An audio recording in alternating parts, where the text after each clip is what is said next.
Je suis ravie d'être sur votre plateforme Conscience TV parce que la conscience est justement un de mes sujets favoris. Donc je suis Corinne Bondu, énergéticienne et psychogénéalogiste et je suis aussi sur le point de transmettre une formation intitulée Ma révolution quantique qui est à l'attention de toutes celles et ceux qui veulent découvrir la puissance de la physique quantique appliquée à la santé physique et psychique. Donc, c'est un cocktail inédit fait de physique quantique, de neurosciences, de psychologie intégrale, de pratiques énergétiques et vibratoires qui explorent justement la conscience. Autrement, je reçois en cabinet et en visio pour des séances individuelles en énergétique et en psychogénéalogie. Et selon les besoins de chacun, je propose certaines pratiques physiques, énergétiques ou vibratoires à faire entre les séances. Alors, qu'est-ce qui se passe pour les personnes qui viennent me voir à partir d'une souffrance physique qu'ils ont déterminée, qu'ils ne veulent plus continuer à subir, ou d'une souffrance psychique inconsciente qui n'est pas très claire? Eh bien, avec le travail que je leur propose, que ce soit en énergétique ou en psychogénéalogie, eh bien, au fur et à mesure des séances, ces personnes reprennent le fil de leur pouvoir propre, découvrent leur capacité de transformation et de guérison en conscience pour transformer leur douleur en bien-être de manière à être autonome.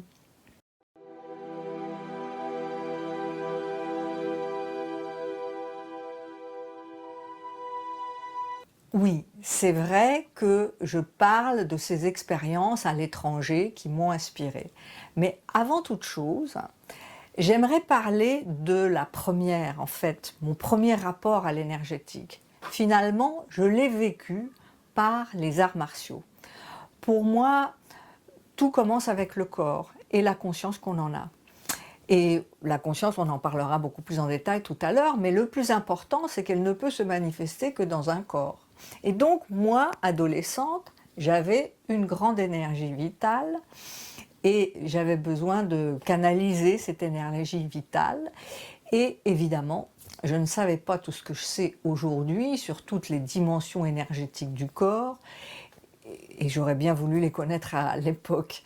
Ça m'aurait fait avancer beaucoup plus vite dans mon parcours personnel. Mais voilà, j'ose espérer d'ailleurs que ces dimensions énergétiques de l'invisible seront bientôt enseignées à l'école. En tout cas, moi, à l'époque, comme encore beaucoup de gens aujourd'hui, finalement, on apprend que l'anatomie biologique du corps, comme si notre corps était un objet détaché de nous-mêmes, alors qu'en fait, il ne l'est pas.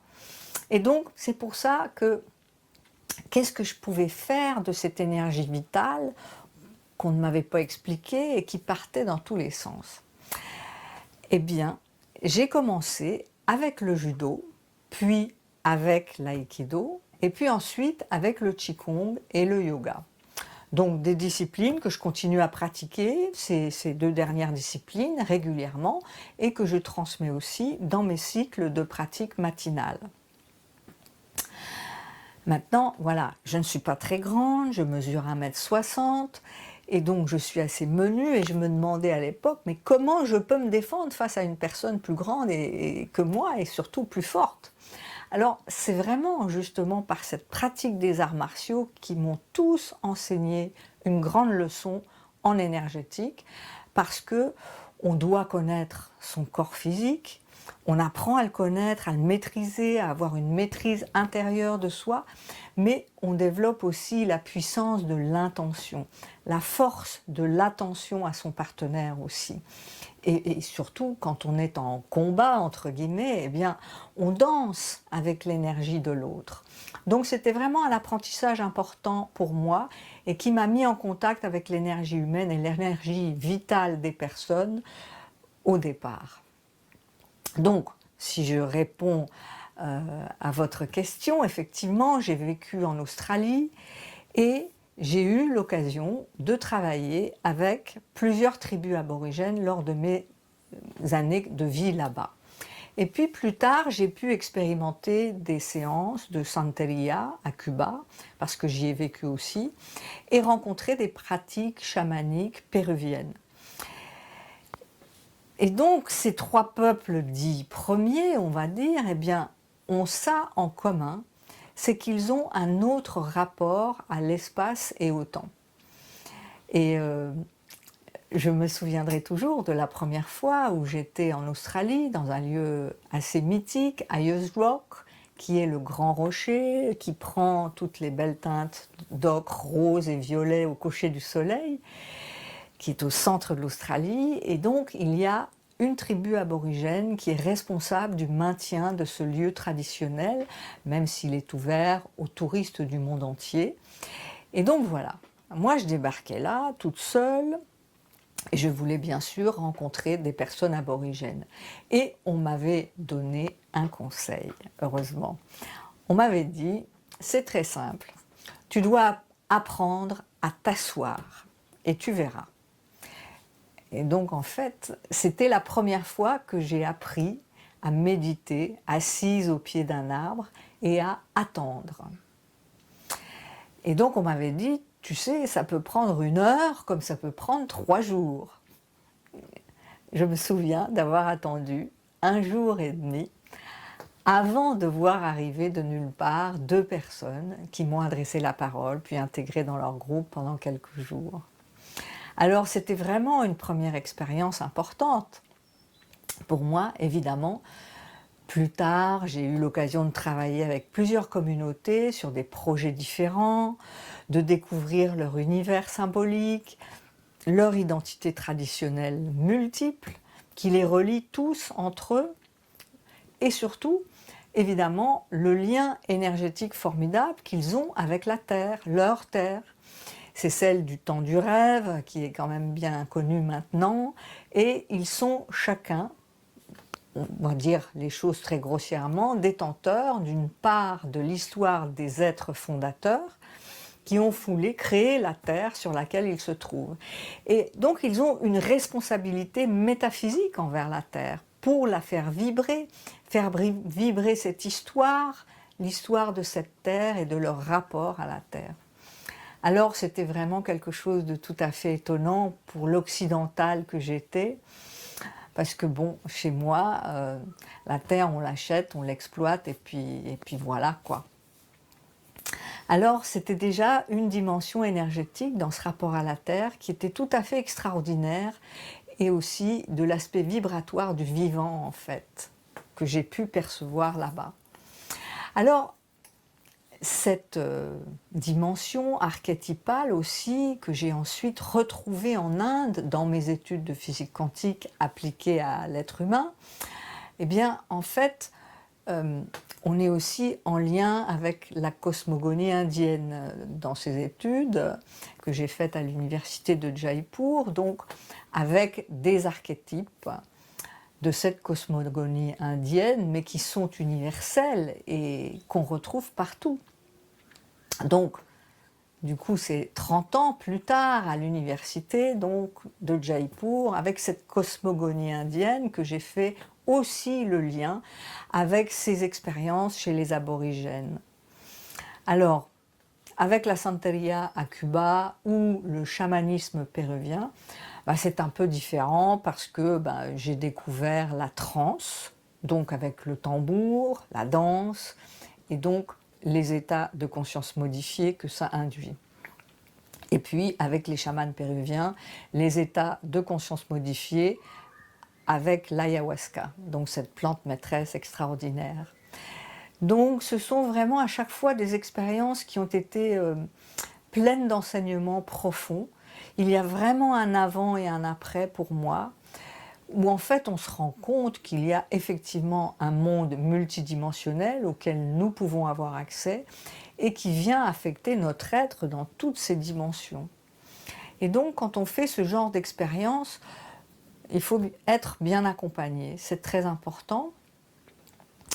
Et c'est à ce moment-là qu'on apprend que, à partir d'un changement d'énergie, de vibration, on change de plan de conscience. Et donc on peut avoir accès à un autre niveau de savoir, pas celui qui est traité par notre conscience analytique limitée. Eh bien, c'est ça qui est intéressant et qui m'a amené à vouloir explorer ces études quantiques, cette dimension quantique du monde, puisque pour comprendre comment ça fonctionne, cette dimension hors espace-temps, eh bien la physique quantique l'explique très bien aujourd'hui. Donc voilà, c'était vraiment des expériences tout à fait fascinantes pour comprendre que la réalité est multiple et le monde multidimensionnel.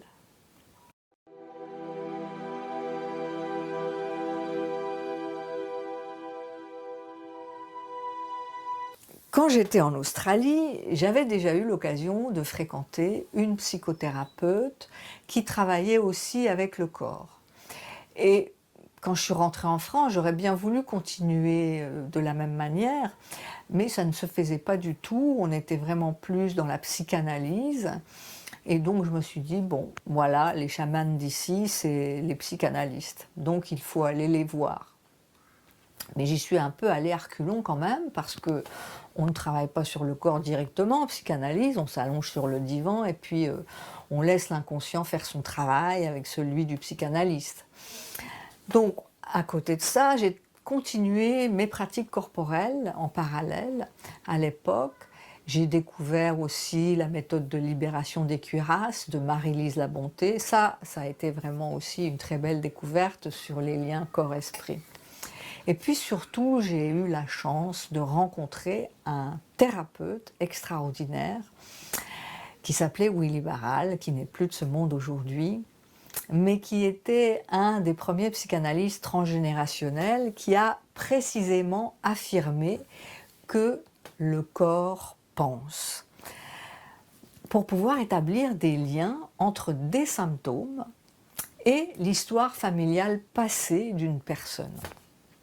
Et d'ailleurs, c'est un thème que je développe vraiment plus à fond dans les webinaires que je donne sur la psychogénéalogie, justement pour présenter ce travail un petit peu plus en détail, pour donner envie aux personnes d'entamer cette enquête qui est vraiment puissante et qui transforme vraiment la vie des personnes.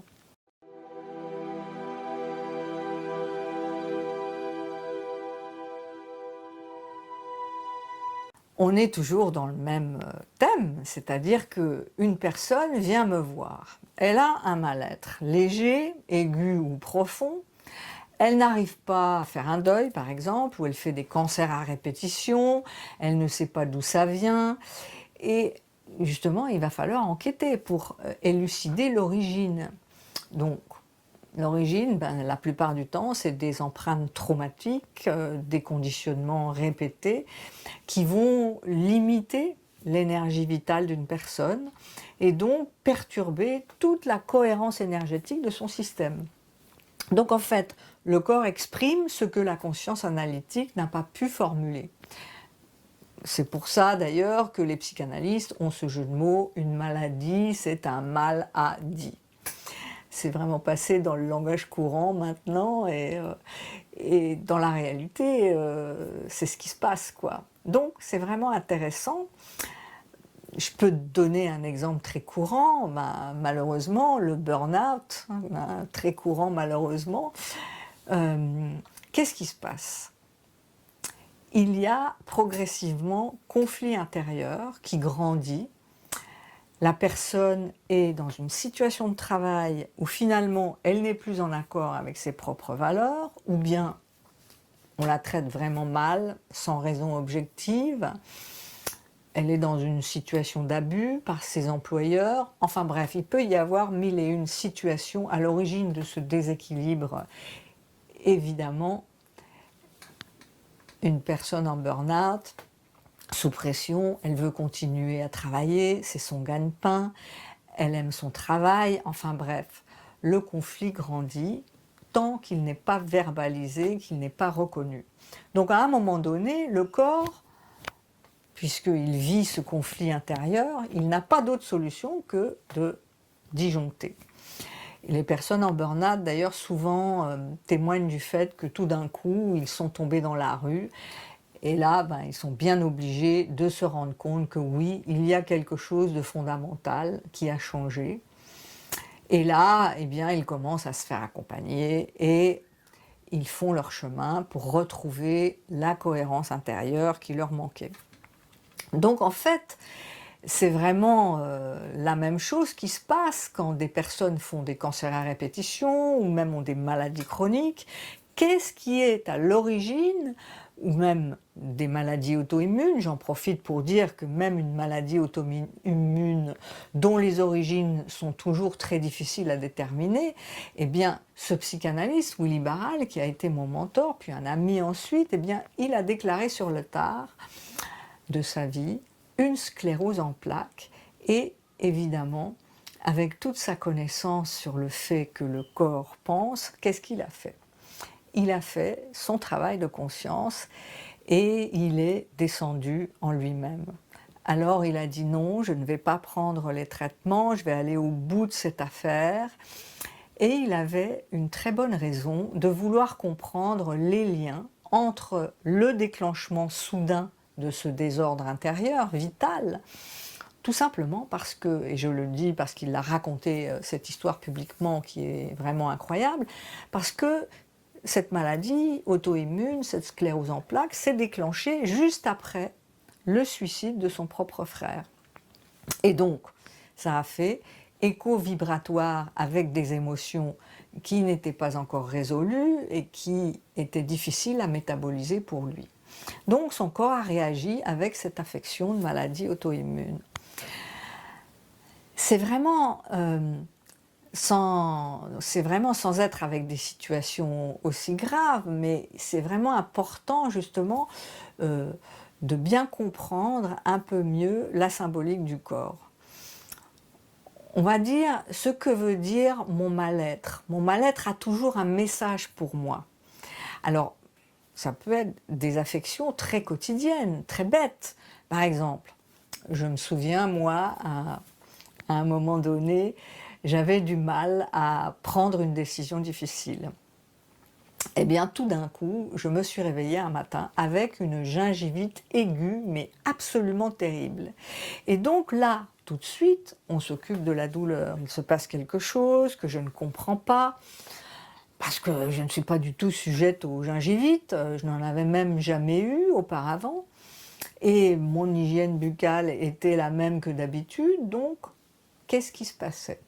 Donc je commence à investiguer intérieurement et puis je me dis « Ah, oui, effectivement, je commence à comprendre » et je ne vais pas vous faire toute la symbolique du corps humain là tout de suite, mais c'est un domaine extraordinaire et donc il y a des grandes lignes évidemment, et puis évidemment chaque personne va aussi exprimer les choses à sa manière. Il n'y a pas juste une correspondance mécanique, ah j'ai une tendinite, ça veut dire absolument telle chose pour tout le monde. Évidemment ça ne marche pas comme ça. Donc c'est pour ça que c'est important de se faire accompagner aussi en énergétique et par des personnes qui ont l'expérience professionnelle. Donc il faut s'occuper du mal physique qui est vraiment, qui envahit tout l'esprit, qui est justement là pour dire quelque chose, ou arrête-toi. Et puis ensuite, il faut accompagner les personnes à prendre conscience de ce qui devrait changer, ou pourquoi émotionnellement quelque chose n'arrive pas à s'exprimer, peut-être qu'il faut laisser tomber telle chose, accepter telle autre chose, etc. etc. Alors, pour revenir à ma gingivite, je me souviens, parce que c'est ça qui est étonnant, moi après, quand j'ai réussi à prendre ma décision instantanément, ma gingivite a disparu. Donc voilà, les liens corps-esprit, eh bien voilà, on peut aussi les expérimenter tous les jours avec des exemples aussi bêtes que lorsque on est perturbé par une mauvaise nouvelle et tout d'un coup, eh bien voilà, notre présence au monde est différente. Donc on va perdre ses clés, on va rater le bus, on va oublier un rendez-vous. Et donc, la seule chose à faire, c'est revenir dans cette cohérence énergétique de notre être et se recentrer. Et donc, par exemple, si on est triste, par exemple, eh bien, on s'occupe de cette tristesse avant toute chose.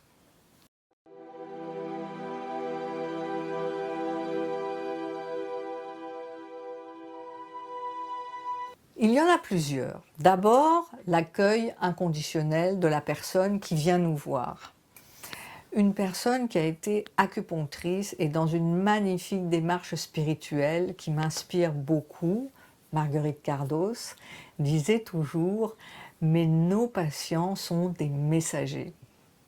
En fait, souvent, ils viennent avec des problématiques qui ont aussi quelque chose à nous dire. En tout cas, la question, c'est que cet accueil inconditionnel est vraiment à la base de la relation thérapeutique. Et parfois, avant d'aller au cœur du problème, il faut faire un premier travail énergétique de relaxation profonde pour que le corps de la personne puisse s'ouvrir, puisse sortir de son agitation ou de sa fixation intérieure et laisser d'anciennes ou de nouvelles mémoires et idées surgir.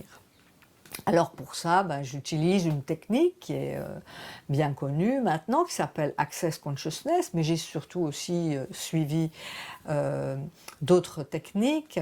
Je suis donc facilitatrice certifiée, j'ai suivi tout leur parcours avec Access Consciousness, mais je me suis aussi formée avec des magnétiseurs traditionnels. Mais je suis voilà, toujours en formation continue. Je m'intéresse aussi maintenant à l'anatomie fractale qui nous fait travailler sur plusieurs points. En fait, c'est comme une synthèse voilà, de certains points d'acupuncture traditionnelle chinoise, autant que d'acupuncture indienne, ou même des systèmes qui ont été aussi étudiés par les Occidentaux. Enfin voilà. La question, qu'est-ce qui se passe, c'est que je peux toucher certains points du corps et aussi être dans l'espace énergétique au-dessus du corps. Donc je travaille vraiment à réinformer le corps ou à décharger le trop-plein de tension du corps, déjà pour commencer à faire de l'espace à l'intérieur du corps. Et c'est à partir de là que la personne va pouvoir s'autoriser à dormir mieux, à rêver, à tout d'un coup laisser d'autres mémoires corporelles s'exprimer qui ne pouvaient pas s'exprimer auparavant. Mais surtout, elle va s'autoriser aussi à lâcher les douleurs. Donc c'est vraiment le corps qui réorganise son énergie qui est vraiment extraordinaire.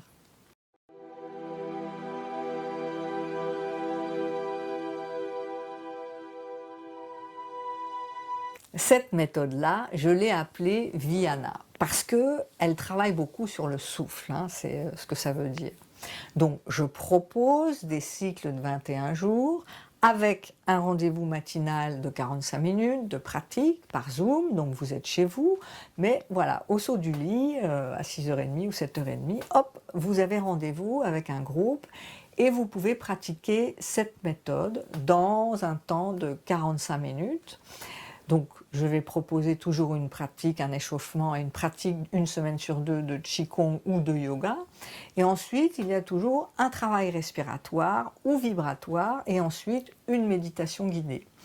Donc, la troisième semaine, on alterne entre le Qigong et le yoga. Donc, je pratique un yoga énergétique en lien avec les centres énergétiques. Le Qigong, pour ça, je m'inspire du Qigong sibérien, qui est aussi très branché sur les cocons énergétiques du corps. Et c'est ce qui m'a beaucoup plu d'ailleurs.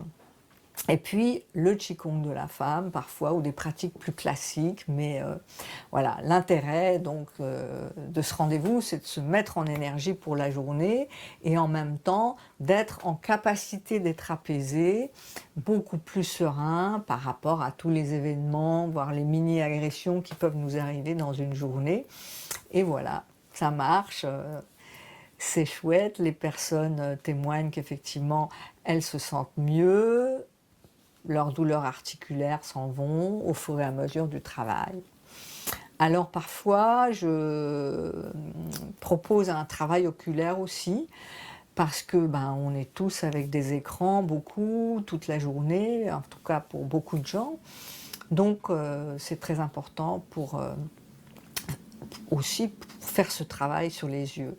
Alors parfois, je fais aussi un travail purement vibratoire, donc je me laisse inspirer, mais voilà, il y a toujours ces ces trois phases de pratique corporelle, de respiration profonde, pour oxygéner le corps, parce que nous sommes trop sédentaires, et on ne s'oxygène pas assez souvent profondément, hein, les citadins, et puis il y a toujours la phase de méditation guidée, voilà, pour se connecter à une autre dimension de soi-même.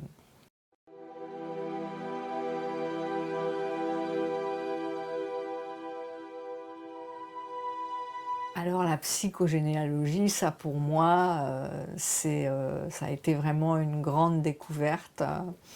Et c'est d'ailleurs comme ça que je me suis interrogée sur les liens entre les informations qui nous sont transmises par nos ancêtres jusqu'à aujourd'hui, comment l'information passe entre les générations, dans le temps, dans l'espace-temps. C'est cette question-là qui m'a amenée à faire les études quantiques après. Alors, bon, j'ai fait mon travail sur ma propre histoire familiale, évidemment. Il fallait commencer par là, et je n'ai pas fait ça par hasard. Donc la psychogénéalogie, c'est une discipline assez jeune, mais qui s'est vraiment développée dans les années 80-90. J'ai un webinaire qui détaille un petit peu plus ce que c'est la psychogénéalogie, et j'explique un peu comment tout ça s'est tricoté à partir de la psychanalyse. Alors, très concrètement, qu'est-ce qu'on fait? Eh bien, on cherche à savoir comment la vie est arrivée jusqu'à nous, tout simplement. Et puis, on va mettre en regard des faits. Donc, les dates de naissance, de décès, comment les gens sont morts, et donc par tranche généalogique, notre fratrie, nos parents, nos grands-parents, nos arrière-grands-parents, leurs frères et sœurs, etc. Et pour ça, on utilise ce qu'on appelle un génosociogramme, qui est juste une façon de composer son arbre généalogique. C'est Anne-Ancelin Schutzenberger, donc la fondatrice de la psychogénéalogie, qui l'a formalisée et qui nous sert à déposer les arbres généalogiques des personnes. Alors, comme je dis, on ne s'intéresse pas à savoir si on descend de Napoléon Bonaparte ou de la cuisse de Jupiter. On veut simplement comprendre ce que chaque génération a pu vivre comme événement heureux ou malheureux. Alors, qu'est-ce qui a vraiment traumatisé de manière durable une histoire familiale?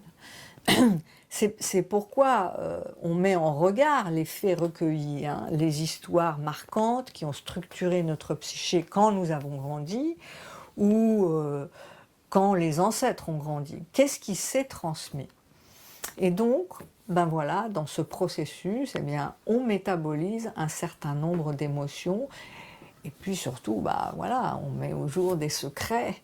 On se rend compte qu'il y a beaucoup de gens qui ont pu transgresser l'ordre générationnel parce qu'on découvre des viols, des incestes, des deuils qui n'ont jamais été faits, d'enfants morts-nés, des suicides, des faillites, bref, toutes ces choses qui affectent l'intégrité d'un être et d'une famille et qui n'ont pas été métabolisées, et donc qui se transmettent comme une patate chaude, comme une grenade dégoupillée, disent les spécialistes. Et donc, c'est comme ça que tout d'un coup, voilà, un événement présent va réveiller cette mémoire enfouie. Vous allez développer quelque chose, un symptôme, mais vous ne comprenez pas consciemment d'où ça vient. Et il y a des histoires extraordinaires. Par exemple, je vous raconte cette histoire incroyable. C'est une petite fille de 4 ans qui a développé des difficultés terribles de respiration et qui faisait des convulsions très graves à une date précise, et personne ne comprenait pourquoi. Et le psychanalyste transgénérationnel qui est consulté raconte qu'il a pensé à demander à la famille: est-ce que vous avez un ancêtre qui est mort, gazé, dans l'Est, lors de la Première Guerre mondiale? Parce que la date anniversaire de cette petite fille correspond aux dates où les soldats ont été gazés en masse. Et aussi, surtout, parce que cette petite fille, qui n'avait jamais vu les masques à gaz de la Première Guerre mondiale, eh bien, elle dessinait des personnages avec des énormes yeux vides et une sorte de trompe, comme ça, et qui ressemblaient très très fortement aux masques à gaz avec le tuyau donc, que portaient les soldats de la Première Guerre mondiale. Et donc, les parents vérifiaient. Et oui, effectivement, c'était le cas d'un grand-oncle qui était bien mort gazé à cette date, la même que celle de la petite fille, mais 70 ans plus tard. Ah, plus tôt pour lui. Et donc, une fois qu'on a fait ce lien en conscience, eh bien, le symptôme a disparu. On a reconnu cette mort violente et la petite fille n'a plus à porter ce symptôme et elle n'a plus fait de convulsions. Donc voilà, c'est vraiment pour ça que c'est important de faire ce travail d'investigation sur son histoire familiale. Bon, c'est vrai, on n'a jamais accès à toutes les informations, mais c'est pas ça le plus important. On trouve toujours ce qui nous concerne. Et puis, on a toujours la possibilité aussi d'utiliser la transcommunication d'inconscient à inconscient, mais j'en parlerai plus en détail tout à l'heure. Donc, alors voilà, c'est vrai que dans mon cabinet, j'entends les histoires extraordinaires de familles incroyables. Et chaque fois, les gens me disent, mais ils sont tous comme ça ou c'est juste mon histoire familiale qui est vraiment pas possible. Alors je les rassure, oui, oui, tout le monde est le héros d'une histoire extraordinaire.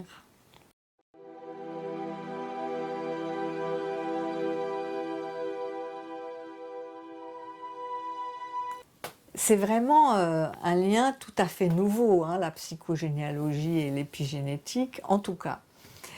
Euh, Depuis que l'épigénétique existe, il y a des épigénéticiens et des épigénéticiennes célèbres qui se sont penchés sur la question et je vais vous partager une de leurs études très parlantes. Pendant la Seconde Guerre mondiale, une famine a été organisée en Hollande par les nazis qui dominaient le territoire hollandais et les femmes qui étaient enceintes, eh bien, elles ne pouvaient pas bien se nourrir pour faire grandir leur enfant dans leur ventre. Et donc, du coup, elles ont mis au monde des enfants de petit poids.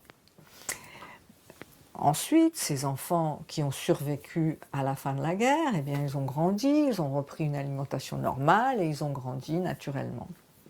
Sauf que quand ces enfants ont voulu mettre des enfants eux-mêmes au monde, eh bien, ces femmes-là, elles ont fait la même chose que leur mère, c'est-à-dire qu'elles ont aussi mis au monde systématiquement des enfants de petit poids. Donc, les épigénéticiens se sont demandé, mais comment ça se fait?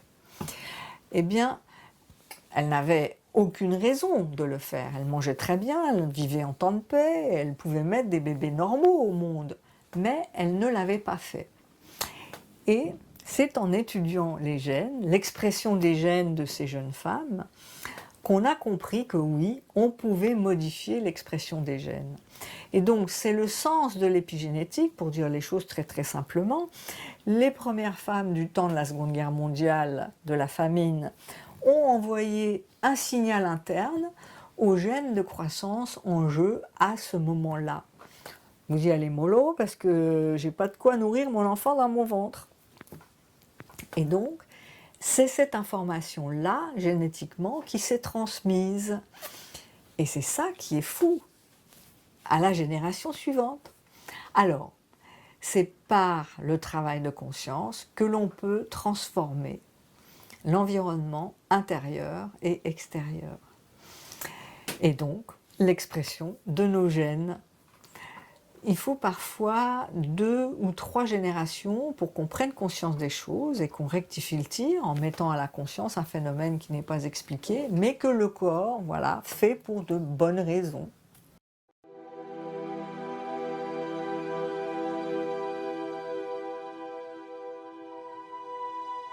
En fait, quand on travaille sur son arbre généalogique, en psychogénéalogie, eh bien, ça vient remuer beaucoup de choses. Évidemment, on est parfois amené à parler à des gens avec qui on n'a pas vraiment envie de parler, ou bien tout d'un coup, on apprend des informations choquantes qui remettent en cause nos croyances. Voilà, la structure psychique qui nous a formatés et dans laquelle nous avons grandi. Donc ça vient remettre en cause beaucoup de choses. Donc dans ce travail, il faut accepter un certain inconnu, un certain inconfort pendant une petite période. Et c'est pour ça que je fais toujours un accompagnement en énergétique pour que le corps apprenne à intégrer, à métaboliser tout ce qui est en train de se révéler et de se passer.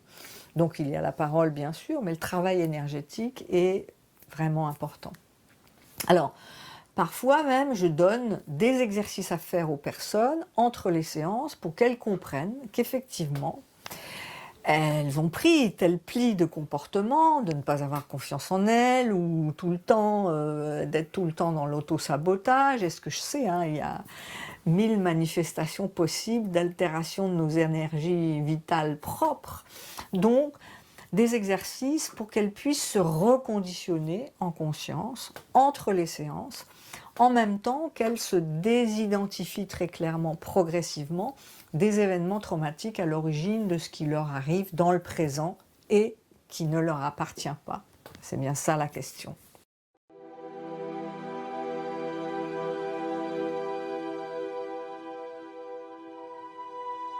Une des premières révélations, quand je me suis interrogée sur cet espace invisible que la science classique n'arrive pas à expliciter, eh bien, mon professeur à l'université de Jaipur en Inde, le chercheur Amit Goswami, l'enseignant en physique quantique indien d'origine, qui a enseigné pendant 30 ans à l'université d'Oregon aux États-Unis et qui a écrit une trentaine de livres et qui a donc créé ce master doctorat que j'ai suivi, eh bien, la première des choses qu'il a découvertes, c'est que la conscience est au fondement de toute chose. Alors, c'est une idée qui commence à être admise par un nombre grandissant d'enseignants-chercheurs en physique quantique. On peut d'ailleurs écouter facilement notre physicien quantique français, aujourd'hui en retraite, Philippe Guillemont, qui a aussi écrit des livres tout à fait passionnants et qui va dans ce sens. Alors, ça veut dire quoi?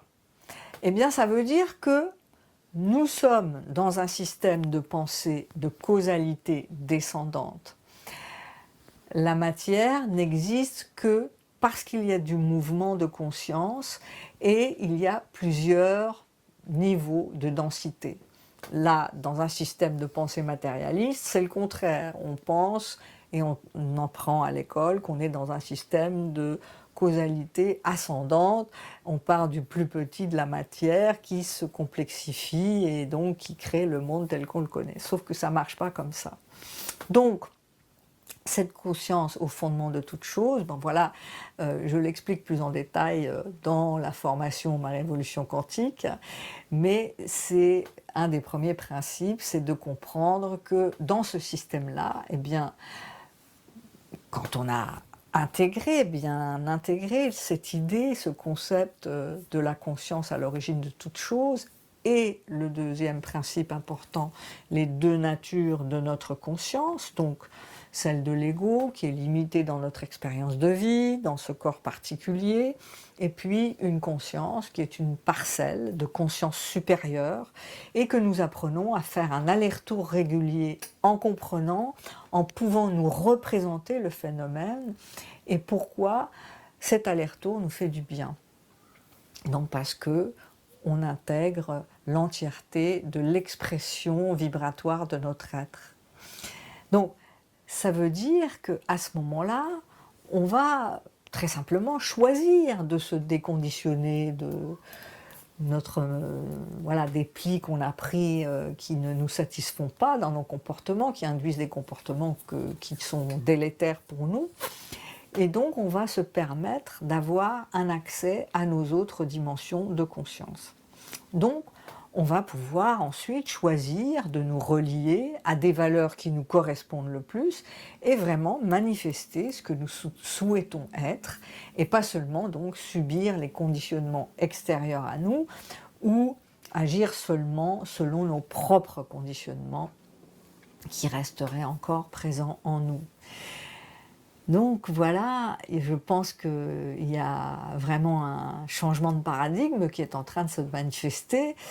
Et il y a même des chercheurs internationaux qui se sont rassemblés pour créer la commission Galiléo, justement pour affirmer qu'il est temps de passer à autre chose. Il faut intégrer la conscience dans la réflexion scientifique, il faut intégrer tout ce qu'elle nous apprend dans ces manifestations empiriques diverses et variées, et vraiment, plutôt que d'ignorer les preuves de ces manifestations, et utiliser dans la mesure du possible, le protocole scientifique pour étudier tous ces espaces invisibles. Et il y a déjà, bien sûr, depuis un certain temps, beaucoup d'instituts de par le monde qui font déjà des études absolument passionnantes sur justement ces différents niveaux de manifestations énergétiques et vibratoires de l'être humain et du monde. Et je pense vraiment qu'une fois qu'on comprend ça, qu'on ose sortir donc d'une pensée exclusivement matérialiste qui ne correspond pas à la réalité objective, eh bien on comprend qu'on peut transformer le monde si on se transforme évidemment d'abord soi-même, puisque nous allons ainsi vibrer à une autre fréquence et nous pourrons nous mettre en résonance les uns avec les autres sur des valeurs, des fréquences qui ne sont pas celles du conflit, de la guerre, de la destruction, puisque nous aurons résolu nos propres guerres intérieures. Alors je pense que cette élévation de conscience, on en est tous responsables, et donc on commence par soi.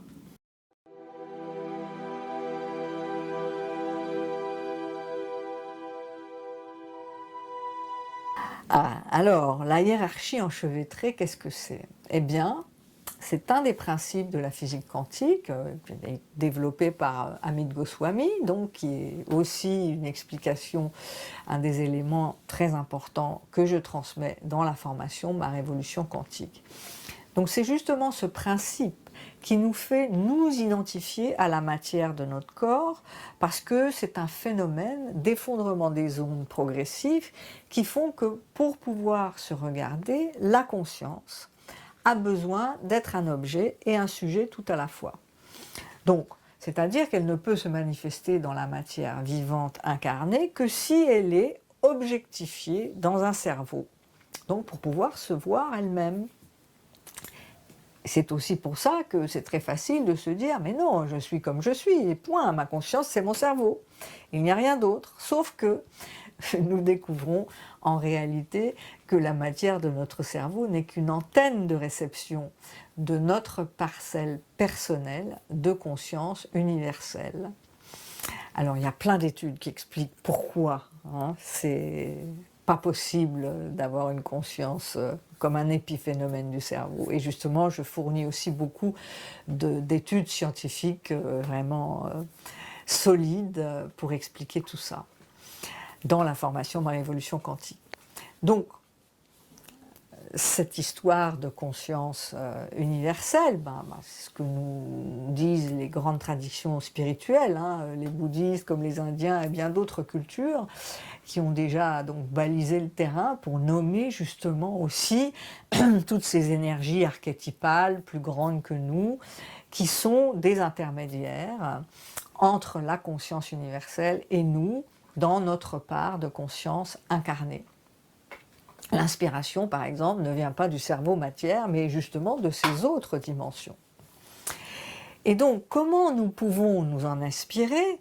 C'est quand même ça le plus important. C'est aussi un module important sur les archétypes de la formation, ce travail sur les archétypes, comment trouver le sien et comment s'ouvrir à cette inspiration. Donc, pouvoir se représenter ce fonctionnement-là, et sortir de notre conscience analytique régulièrement avec des pratiques quotidiennes, c'est bien ça qui va nous apporter une grande paix intérieure. Et ça, c'est vraiment précieux, hein, on n'est pas soumis à notre brouhaha mental. Et voilà, c'est pas étonnant que la méditation est si populaire, enfin, mais qu'elle reste toujours aussi difficile pour beaucoup de gens. Et donc il faut accompagner les gens à se représenter tous ces phénomènes et les encourager à s'entraîner, à pratiquer pour pouvoir avoir accès à d'autres dimensions d'eux-mêmes. Donc, qu'est-ce qui se passe scientifiquement dans tous ces mouvements de conscience et de ce que nous pouvons en comprendre dans notre corps? Justement, c'est précisément se rendre compte de ce fonctionnement, de la conscience, de son rapport avec les émotions, à quoi elles servent et comment elles s'expriment sous différentes manifestations vibratoires, de notre énergie vitale en général, qu'est-ce qui la nourrit, mais aussi de nos capacités à nous relier à plus grand que nous. Donc voilà, on met de l'ordre d'abord dans le fonctionnement du cerveau, bien sûr, hein, dans les premiers modules de la formation. On comprend l'espace mémoriel du cœur, du ventre, donc les centres énergétiques principaux. Et puis on apprend aussi comment fonctionne scientifiquement notre libre arbitre. Donc c'est là où les neurosciences s'invitent aussi dans l'enseignement avec la physique quantique, pour comprendre qu'il y a d'ailleurs plein d'expériences qui ont été faites là-dessus et qui ont été répertoriées. Oui, oui, je vous rassure, nous avons vraiment un réel libre arbitre. Et donc, on va détailler, on va faire des exercices pour que les personnes se représentent que oui, ils ne sont pas déterminés comme juste des objets biologiques préprogrammés. Ils peuvent avoir accès au logiciel qui programme ce que nous manifestons dans notre corps et dans nos émotions, dans notre être. Et donc, voilà, ça nous redonne beaucoup de pouvoir, tout simplement, pour défendre notre créativité, notre souveraineté d'être, afin de ne pas être happé par des influences extérieures. Donc, voilà, c'est très important, à mon sens, à moi, vu l'état du monde en ce moment, que tout le monde puisse faire ce travail de conscience à un moment ou à un autre de sa vie, mais aussi pour faire évoluer l'espèce humaine et surtout eh bien, accéder au bonheur de vivre dans toutes nos dimensions. Voilà, c'est de ça dont il est question en fait. Plus on s'entraîne à percevoir ces différents niveaux énergétiques de conscience, eh bien, plus on va s'ouvrir et transformer nos capacités.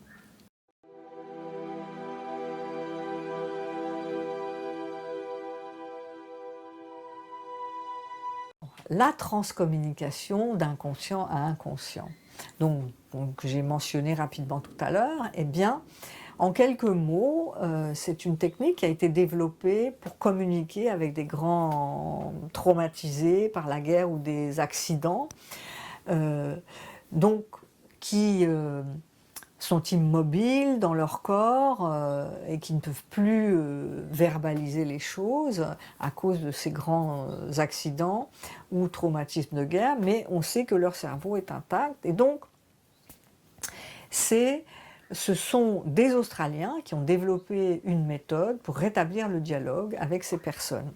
Donc ça se passe comme ça, un professionnel prend la main de la personne qui va être dirigée selon l'énergie et les questions qu'on pose sur les touches d'un clavier et un dialogue s'instaure qui est tout à fait étonnant. Alors, c'est la française Anne-Marguerite Vexio, qui était une orthophoniste au départ, qui a ramené cette technique pour la pratiquer avec un public beaucoup plus large en France. Donc, elle a même écrit un clavier, pour tout dire, qui raconte son dialogue avec un enfant, un jeune adolescent autiste, et c'est un récit absolument extraordinaire. Donc, cette technique, c'est une porte d'accès à l'inconscient qui est tout à fait formidable. Moi, je m'en sers pour communiquer avec l'espace mémoriel des ancêtres que mes patients portent, pour comprendre ce qui n'a pas été métabolisé dans leur vie. Et alors, quand on s'entraîne à deux, quand on apprend cette méthode de transcommunication d'inconscient à inconscient, par exemple, eh bien, on commence par demander « mais qu'est-ce que mon inconscient a à me dire ?» Et là, la personne avec qui on travaille se connecte. Et en réalité, nous n'avons pas besoin de clavier, sauf pour écrire ce qu'on reçoit. Donc, la personne écrit des choses en réponse qui sont absolument incroyables et pertinentes à 99%. Oui, on est tous télépathes, à notre manière. Mais bien sûr, attention, c'est un entraînement. Et puis évidemment, il y a une déontologie, c'est cadré, on ne va pas interroger et voler les informations des inconscients des autres, comme ça ne marche pas.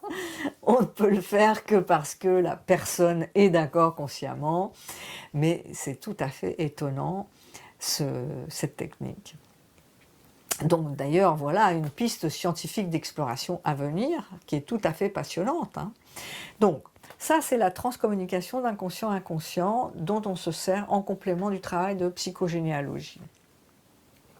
Alors, l'ATABC, c'est la technique d'abréaction bilatérale et circulaire. Qu'est-ce que ça veut dire? Eh bien, c'est une émanation, une version de l'EMDR. Mon enseignant Bruno Clavier, donc un psychanalyste transgénérationnel, bien célèbre aujourd'hui en France, en tout cas sur les cas d'abus sexuels, c'est lui qui a développé cette technique-là. En fait, il a été formé pendant longtemps à l'énergétique chinoise avec un maître de tai chi. Et lui, quand il a fait son propre travail de mémoire, et qu'il a eu besoin d'expérimenter des séances de MDR pour aller à la source de l'empreinte traumatique en lui, eh bien en fait à la sortie de ces séances, il se sentait très mal, comme si c'était revécu de manière un peu trop violente. Et donc il s'est dit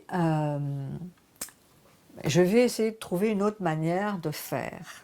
Donc il a élaboré cette nouvelle technique qui travaille beaucoup plus avec la lenteur, bien sûr toujours avec le mouvement réflexe des yeux, c'est ça qui est en contact avec l'amygdale, l'hippocampe, etc. Et en travaillant sur un cercle et en s'arrêtant sur des points fixes, puisque c'est ce qui est guérisseur et qui réactualise une information donc inscrite dans l'amygdale, l'hippocampe, le cerveau limbique. Donc, cela va refaire visiter au patient un trauma fondateur, mais évidemment à 20% de sa force seulement, et ça va lui permettre de mettre autre chose de positif à la place. Et là aussi, c'est tout à fait étonnant, depuis que je pratique cette technique, les transformations puissantes qui ont lieu. Je ne peux que recommander cette thérapie brève comme un complément à un travail, on va dire plus large, même si quelqu'un peut venir parce qu'elle a une phobie de l'avion, mais on est toujours dans un ensemble cohérent énergétique, toutes les parties de l'être sont reliées et il faut être prêt à les recevoir.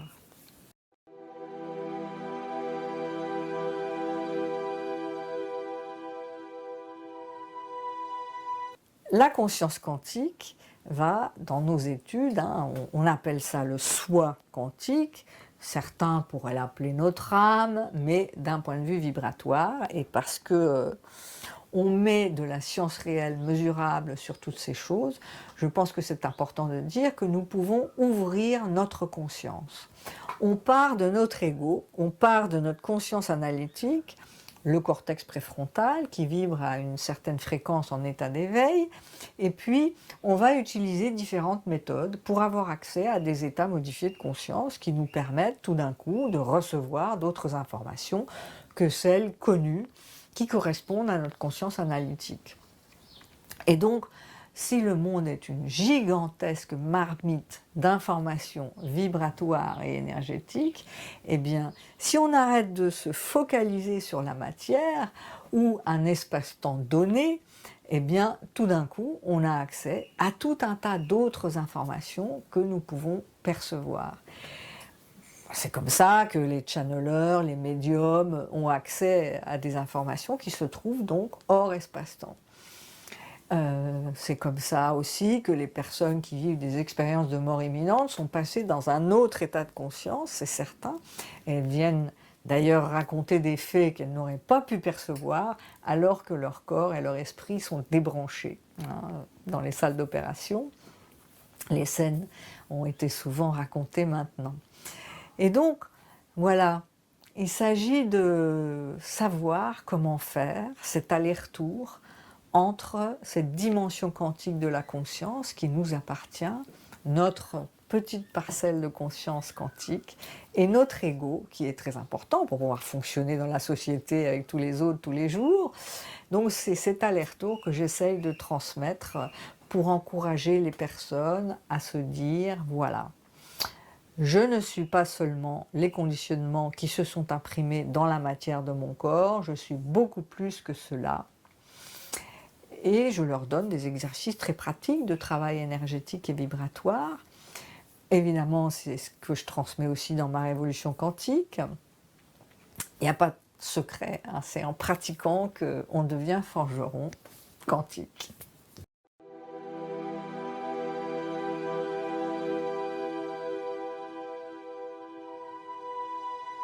Oui, c'est vrai, il faut quand même les nommer. Il y a plusieurs fréquences vibratoires du cerveau qui correspondent à des états mystiques ou des états d'hypnose totale ou d'hypnose légère ou bien de sommeil total et comment nous pouvons réinformer notre cerveau et notre corps. Donc voilà, on précise tous ces différents niveaux dans l'information, mais quand on vient me voir en cabinet, eh bien, avec le travail énergétique, les personnes vont être plus dans un état d'hypnose légère, de relaxation profonde. Et ben voilà, c'est un peu la même chose qui se passe quand on est en exercice de TABC, donc de technique d'abréaction bilatérale et circulaire, avec les mouvements oculaires. On est dans une sorte d'état modifié de conscience, mais on est tout à fait conscient de ce qui se passe, évidemment, par ailleurs. Alors, parfois, je peux demander aux personnes d'aller plus profondément avec des exercices respiratoires plus longs, plus profonds, justement pour pouvoir toucher des niveaux émotionnels qui sont un peu plus enfouis. En tout cas, j'utilise ces différents états d'hypnose légère ou plus profonde, mais toujours en travaillant sur le corps. Et donc, quand on comprend comment fonctionne notre ego, notre cerveau, donc il y a pas mal de neurosciences là-dedans, c'est vrai, dans cette formation, ma révolution quantique, qui viennent éclairer les choses, mais aussi les différentes dimensions vibratoires de la mémoire, de nos perceptions sensorielles et de la conscience. Quand on comprend comment ça marche et qu'on peut se représenter ce fonctionnement, ben, tout d'un coup, les choses s'éclairent vraiment, on fait bien la différence et on apprend à la ressentir très concrètement. Encore une fois, c'est un entraînement, une pratique.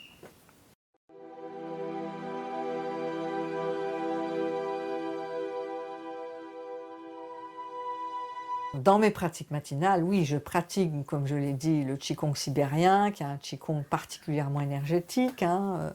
L'enseignant est vraiment un spécialiste russe qui décrit très bien et travaille sur les différents cocons énergétiques du corps. Au fond, c'est un autre vocabulaire qui est mis et qui est concordant avec ce que moi j'ai appris aussi à l'université en Inde, mais on travaille toujours sur les mêmes espaces informationnels et vibratoires du corps et autour du corps, et comment on va harmoniser tout ça, hein. Le yoga, c'est aussi un yoga qui est toujours en lien avec les centres énergétiques différents et comment certaines postures vont aider justement à stimuler un chakra ou un autre. Donc voilà, c'est vraiment là-dessus que je mets mon attention et que je demande aux personnes de mettre leur attention, hein, de faire les liens entre énergétiquement ce qui se passe et ce qu'ils accomplissent physiquement. Mais aussi, donc on peut aussi faire d'autres pratiques vibratoires, hein, c'est important, hein, voilà, pour changer d'énergie simplement, quand on a besoin de le faire, avec des outils simples, que ce soit la respiration, la relaxation, des petits mouvements, des points particuliers, c'est un type de méditation. Donc on est vraiment toujours avec une approche énergétique globale.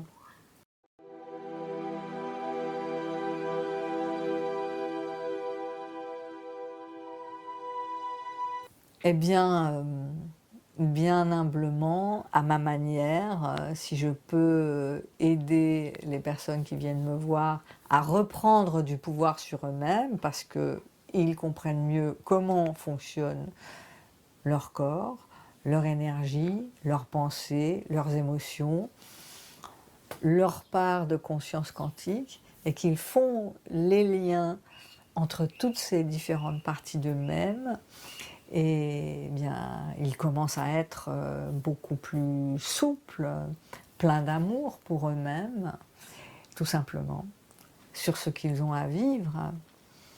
Et voilà, comme je leur ai donné un certain nombre d'outils dont ils peuvent se servir, que ce soit certaines pratiques méditatives ou des pratiques énergétiques, vibratoires ou corporelles, et bien voilà, en tout cas, c'est ce qu'ils me disent. Ils sont contents de m'avoir trouvé en général pour pouvoir aller mieux et reprendre le pouvoir sur leur vie et manifester vraiment les désirs et les projets qu'ils ont envie de vivre.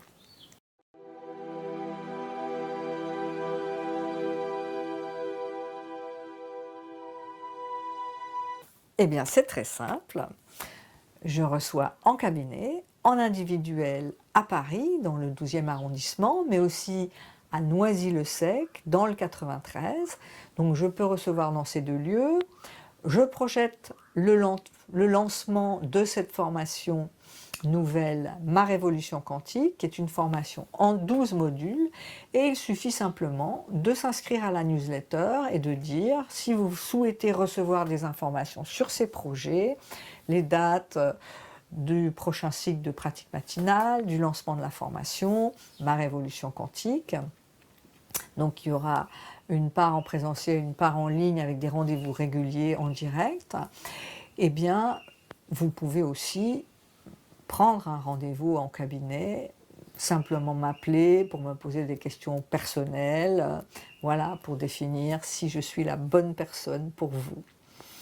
Voilà, n'hésitez pas à m'appeler en direct à mon numéro de téléphone qui s'affiche sur mon site ou à m'envoyer une demande par mail et ensuite, eh bien, au plaisir de vous rencontrer prochainement.